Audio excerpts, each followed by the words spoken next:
Hello friends, here's Jana, and I wanted just to connect today because I want to share my thoughts about something that is troubling in my head and it's been in my head for the last 3 or 4 weeks, and it's just a simple thoughts about when a woman is in a leadership role, how much critiqued and pressure to perform correctly, perform right, to be the leader that is expected to be. First, I want to give you a chance, for real, give you 10 seconds to stop what you're doing, get out of the application or get out of this video, subscribe, and maybe after you listen to me, like this post.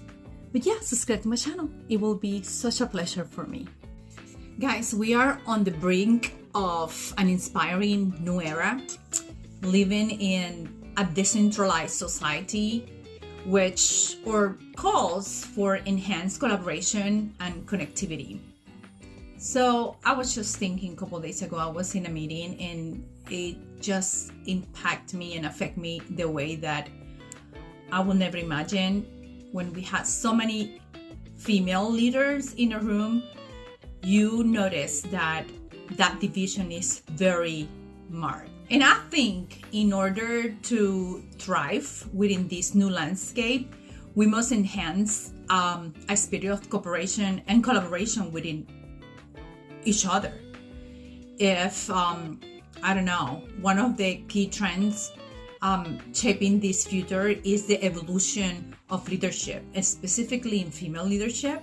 And I'm just encountering lately so much jealousy and anger between women or female leadership, and that affects me and it affects everybody in the room, because you can tell that the animosity between female performance role and successful is very high school, I will say playground, and I'm not liking it. I'm not enjoying it.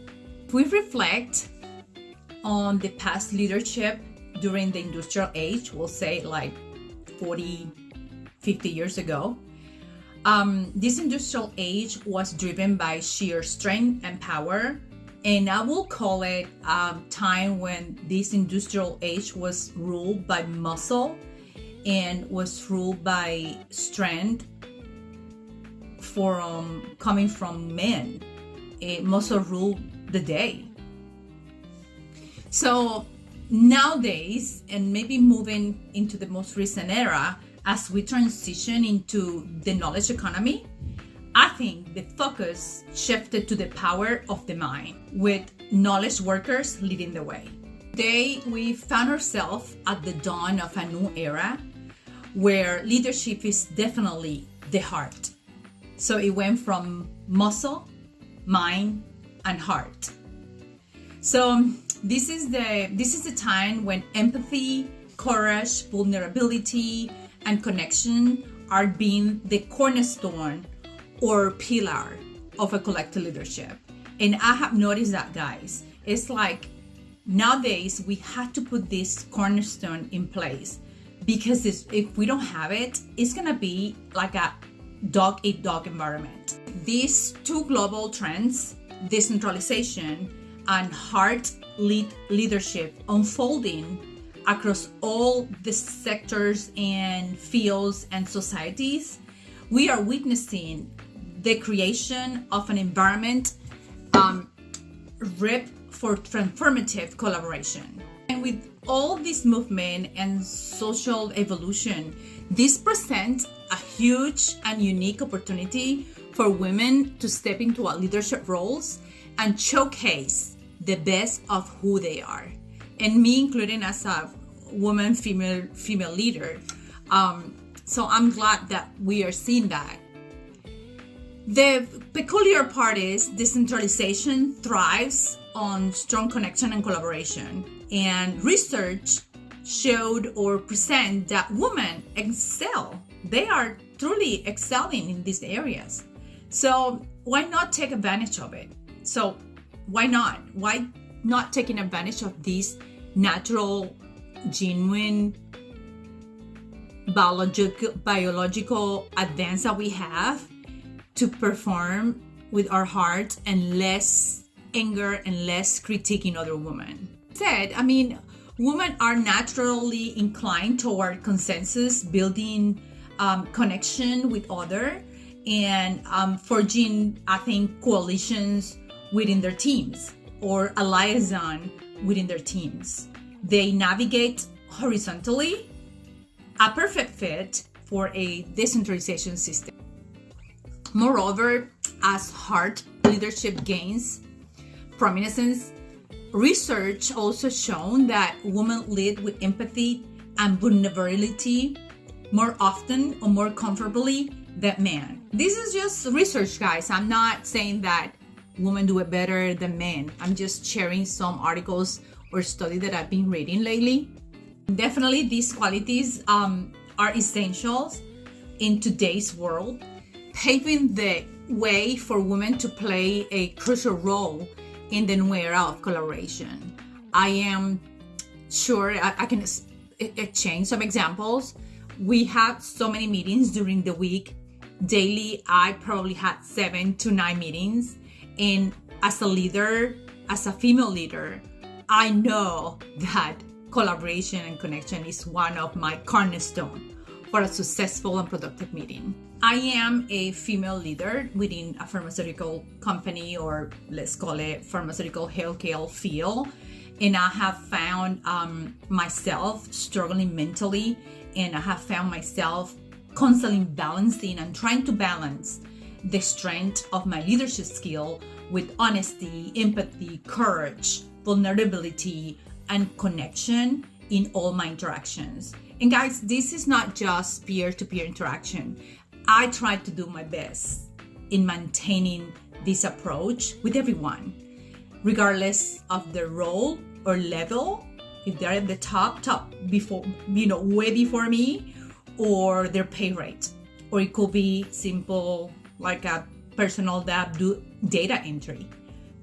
I would like to keep that like that. My purpose and my goal is always being like non-biased or unbiased and treat everybody the same way. And I just want to share that this mindset or leadership skill that I like to put in place or always keep in mind, they're not just for professional environment or my work. They work for everything. It works for my personal living, my personal life, for my kids, for my relationship with God, with my relationship with my husband. So for everybody, and not just women. So, but more so for women, because it has been in my mind lately, and I have been very sad when I go to meetings and other female leaders are like bullies. That make me so sad, and make me reinforce my own values and keep them more than ever. Now, this is a message for you. I want to make a clarification. I'm not a feminist. Believe me, I'm the only woman, or the only female, or the only girl at home. I got 4 boys at home. I'm not a feminist, but I just want to lift and praise and cheer you and me as a female leaders. We don't do it enough. So this message is for you. If you're a man, you might have a woman in your life, or siblings, or sisters, or cousins are women, or even daughters, or your spouse, or your best friend is a female. So for every woman, this is a message. Listen to me. And I'm gonna read it because I wrote it down because it's so impactful. I want to deliver it the way it was in my heart. Okay? Let me look for it. There is. To every woman listening, this is your moment to shine with your unique strengths. The world is in constant flux, and the coming decades will demand stronger female leadership than ever before. Our home, at work, at church, and at the God's kingdom, or the kingdom of the Lord. Every woman fully empowered and equipped to step into her calling and influence her sphere surrounding. Embrace this opportunity For the world awaits the transformative leadership that only you can provide. Remember this. I'm going to highlight that. The transformative leadership that only you can provide.